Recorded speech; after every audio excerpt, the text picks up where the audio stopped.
नमस्कार। विनय बजरंगी के marriage astrology के पेज पर आपका स्वागत है। मैं यहाँ पर आपकी मैरिज प्रेडिक्शन करने के लिए बैठा हूँ। मैरिज प्रेडिक्शन से मेरा मतलब है वो सारी की सारी बातें जो कि मैरिज या उसके आसपास की बातों से जुड़ी होती हैं। जैसे कि कैसे होगा आपका future life partner, how will be your future life partner, इसके बारे में मैं सारी बातें आपको बताऊंगा।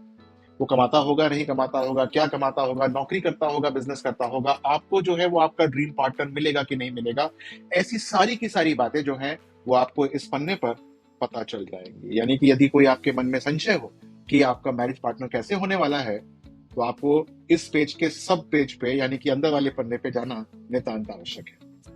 वहां पर आपको लाइफ पार्टनर प्रोडक्शन संबंधी सारी की सारी बातें मिल जाएंगी। यदि आपके मन में ये बात हो कि लव मैरिज होने वाली है कि नहीं होने वाली है, लव मैरिज होगी कि अरेंज मैरिज होगी, तो ये सारी की सारी बातें जो है वो आपको पता चल सकती है। बहुत लोग जूझते हैं शादी ना हो पाने की वजह से, बहुत प्रयास करते हैं लेकिन शादी नहीं होती। तो इस पन्ने के ऊपर लेट मैरिज संबंधी एस्ट्रोलॉजी से आपको बहुत अच्छी अच्छी जानकारी मिल सकती है कि योग जो है वो है कि नहीं, यदि है तो वो कितना बलिष्ठ है और कैसे उसको हम ठीक कर सकते हैं, और यदि योग छोटा है या हल्का है तो उसको हम शादी में या विवाह में कैसे परिवर्तित कर सकते हैं। जब हम बात मैरिज की करेंगे तो एक बहुत ही इंपॉर्टेंट क्वेश्चन है, वो है when will you get married. अगर आपको इस बात का पता चल जाए तो सारी की सारी बातें समाप्त हो जाती हैं। तो मैं आपको इस पेज के माध्यम से ये वाला क्वेश्चन जरूर बताता हूं कि आपकी शादी कब होगी और किस समय होगी, वो टाइम पीरियड कौन सा होगा, ताकि आप उस टाइम पीरियड पे मैक्सिमम जो है प्रयास करना शुरू करें।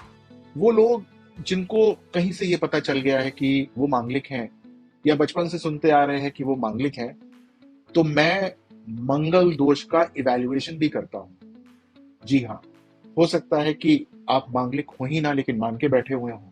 ऐसा मैंने अक्सर देखा है कि मेरे पास जो लोग आते हैं, 10 में से 8 लोग जो ये मानते हैं कि मंगल दोष था, उनका मंगल दोष निकलता ही नहीं है। हो सकता है कि आप उसमें से वो 8 लोगों में भाग्यशाली हो। और कुंडली के अंदर बहुत बार समय के हिसाब से यानी कि आपकी एज के हिसाब से भी मंगल दोष का हनन हो जाता है, खत्म हो जाता है। यदि आप उस प्रथा को मानते हो कि कुंडली का मिलान होना चाहिए विवाह से पहले, तो आप बहुत अच्छी प्रथा से जो है जुड़ना चाहते हैं, तो मैं जो हूं ये भी करता हूं, यानी कि मैं आपके हॉरोस्कोप की मैचिंग करता हूँ। जी हाँ, हॉरोस्कोप की मैचिंग करता हूँ, यानी कि कुंडली मिलान करता हूँ। और कुंडली मिलान जो है वो बहुत सिंपल वाला कुंडली मिलान नहीं कि अष्टकूट मैच कर दिए, वो तो आपकी मेरी वेबसाइट पे बहुत आराम से मिल जाएगा। मैं हॉरोस्कोप मैच करता हूँ सैद्धांतिक रूप से, यानी कि जो कारक होते हैं मैरिज के उसके हिसाब से। वीनस, 7th हाउस का लॉर्ड, जुपिटर, जो कि कारक होते हैं मैरिज के, उसके हिसाब से आपकी हॉरोस्कोप मैचिंग जो है वो होती है। तो ध्यान दीजिएगा, हॉरोस्कोप मैचिंग में जो गुण मिलान होते हैं या जो अष्टकूट मिलान होते हैं, वो सिर्फ एक सिग्निफिकेटर होता है कि हाँ ये आगे जाना चाहिए कि नहीं जाना चाहिए। उसको आप संपूर्ण मैच मत मान लीजिएगा। मेरे पास बहुत सारे लोग जो हैं जिनको विवाह में परेशानी आती है वो आते हैं और कहते हैं कि सर हमने तो कुंडली का मिलान करवाया था। तो मैंने कहा कैसे करवाया था? कहते हैं हम एक साइट पे गए थे, वहां पर हमने डेट ऑफ बर्थ डाली दोनों की और वहां पर जो है मिलान आ गया कि हाँ शादी हो जाती है। तो भैया वो सिर्फ गुण मिलान या अष्टकूट मिलान है। वो जो है आपकी शादी के बारे में बिल्कुल ये नहीं कहते कि होनी चाहिए कि नहीं होनी चाहिए। उसके लिए तो एक जो है बिल्कुल इन डेप्थ नॉलेज होनी चाहिए। मैंने बहुत सारी जो है गुण मिलान के ऊपर वीडियोस डाली हुई हैं।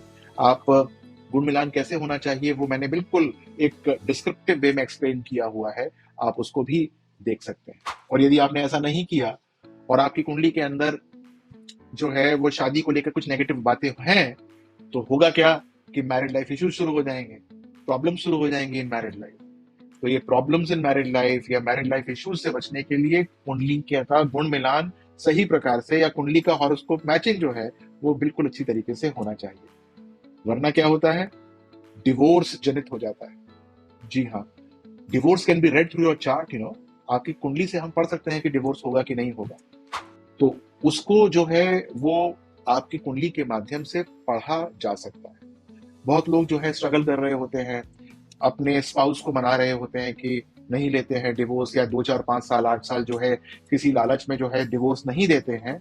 तो हमको जो है ऑफ हैंड ये पता चल जाना चाहिए कि अगर कुंडली में डिवोर्स है तो कब लेना जो है श्रेयस्कर होगा। हो सकता है बहुत बार हम बहुत छोटे से धन के लालच के चक्कर में या बहुत सारे छोटी छोटी चीजों के लालच के चक्कर में डिवोर्स नहीं लेते हैं और मैरिज को कंटिन्यू करते रहते हैं, तो वहां से हमको बचना चाहिए, क्योंकि यही जो है हैप्पी मैरिड लाइफ की एक कुंजी है।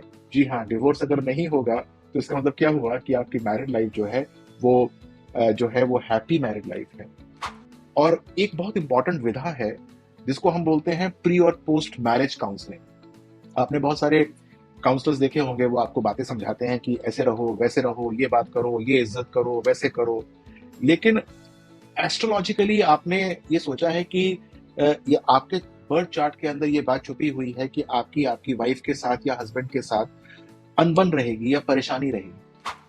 और अगर ऐसा है तो वहीं पर एक कुंजी छुपी है कि हम जो है वहां से बाहर कैसे निकल सकते हैं, अपने अंदर क्या कर्मा करेक्शन करना है ताकि हम वहां से बाहर निकल जाए और हमारी हैप्पी मैरिड लाइफ हो जाए। तो एक प्रॉब्लमेटिक मैरिड लाइफ चल रही थी, उसको कन्वर्ट करने का तरीका भी हमारी कुंडली के अंदर छुपा होता है, बस एक पढ़ने वाला चाहिए। और हाँ, ये सारी की सारी कंसल्टेशंस जो हैं वो आपको समय समय पर ले लेना चाहिए। मैरिज ना हो रही हो तो आपको कंसल्टेशन फॉर मैरिज इश्यूज में जाना चाहिए, जहां पर डिले तो नहीं होगा ये पता लग जाए, कहीं लव चल रहा है। क्योंकि बहुत बार मैंने देखा है कि आप लोग प्रेम में होते हैं तो सोचते हैं कि जिससे प्रेम चल रहा है उससे विवाह हो जाएगा, 2-3 साल जो है अपने आप वेस्ट कर देते हैं और उसके बाद ब्रेकअप हो जाता है।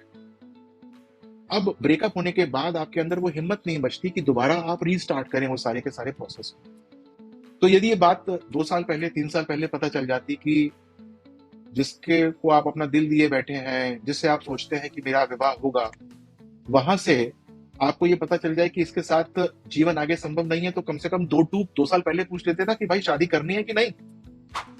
तो मैरिज कंसल्टेशन से आपके सारे के सारे मैरिज इश्यूज जो हैं वो शादी या होने से पहले रिजॉल्व हो जाते हैं, आप एक अच्छा एक्शन ले सकते हैं। तो इस पेज पे यदि आप आ गए हो तो सारे के सारे सब पेजेस को बहुत आराम से नेविगेट कीजिएगा। मैंने बहुत सारे क्वेश्चंस डाले हुए हैं आपके पढ़ने के लिए, ताकि आपको समझ में आ जाए कि ये क्वेश्चन या कौन सा क्वेश्चन आपसे पर्टेन करता है। और यदि वो आपसे पर्टेन करता है तो चूकिएगा मत, मुझसे एक बार मिल जरूर लीजिएगा। यदि मेरा पेज लाइक ना किया हो तो कर लीजिएगा, क्योंकि आपको जो निरंतर मैं वीडियो डालता हूं उसके बारे में ज्ञान होता रहेगा और आप मुझसे जुड़े रहेंगे। कर्मा एस्ट्रो ऐप आप डाउनलोड कर सकते हैं, जो कि बहुत इंपॉर्टेंट है, क्योंकि उसमें सारी बातें आपको पता चल जाती है। अपना ध्यान रखिएगा। नमस्कार।